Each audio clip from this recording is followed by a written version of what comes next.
Hello दोस्तों, मेरे YouTube channel motivation and information hub में आपका स्वागत है। मैं हूं आपका दोस्त माही मेहरा।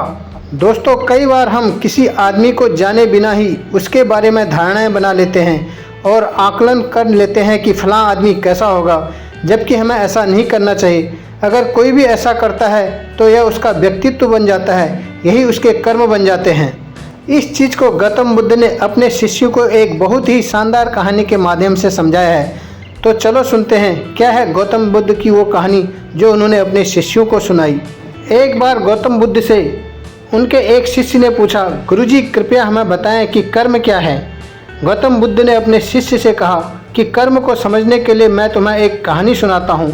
इस कहानी से तुम समझ जाओगे कि कर्म क्या है। बुलंद शहर का राजा घोड़े पर बैठकर अपने राज्य का भ्रमण कर रहा था। चारों तरफ भ्रमण करने के बाद वह एक दुकान के सामने आकर रुक गया। रुकने के बाद राजा ने अपने मंत्री से कहा कि मंत्री जी, मालूम नहीं क्यों लेकिन लगता है कि इस दुकानदार के लिए कल ही फांसी की सज़ा सुना दूं, इसे मृत्युदंड दे दूं। मंत्री राजा से इसका कारण पूछ पाते, इससे पहले राजा आगे बढ़ गए। मंत्री ने इस बात का कारण पता करने के लिए अगली सुबह भेष बदला और आम जनता का रूप लेकर दुकानदार के पास जा पहुंचा। दुकानदार चंदन की लकड़ी बेचने का काम किया करता था।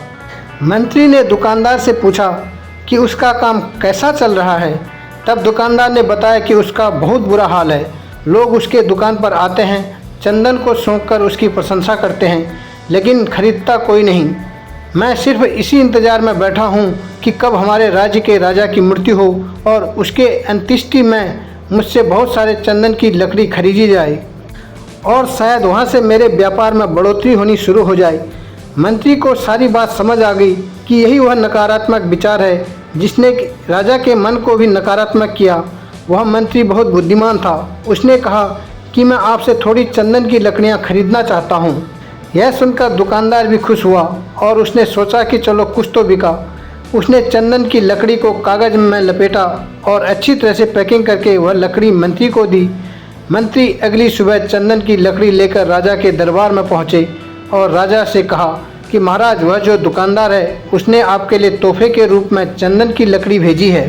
यह सुनते ही राजा बहुत खुश हुए और मन ही मन सोचने लगे कि मैं बेकार में उस दुकानदार के बारे में गलत बातें सोचा करता था।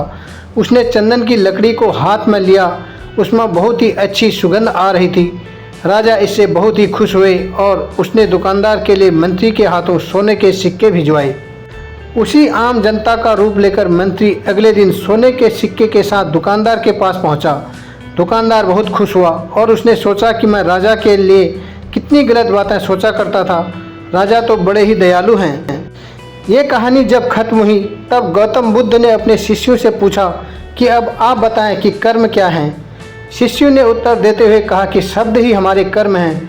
हम जो काम कर रहे हैं वही हमारे कर्म हैं। जो हमारी भावनाएं हैं वही हमारे कर्म हैं। गौतम बुद्ध ने सभी शिष्यों के जवाब सुनने के बाद कहा, आपके विचार ही आपके कर्म हैं। अगर आपने अपने विचारों पर नियंत्रण करना सीख लिया तब आप महान बन जाते हैं। जब आप अच्छा सोचते हैं तब आपके साथ अच्छा होता भी है।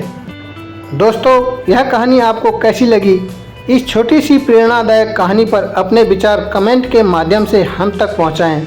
और भी कई प्रेरणादायक कहानियाँ सुनने के लिए हमारे चैनल को ज़रूर सब्सक्राइब करें। Thank you.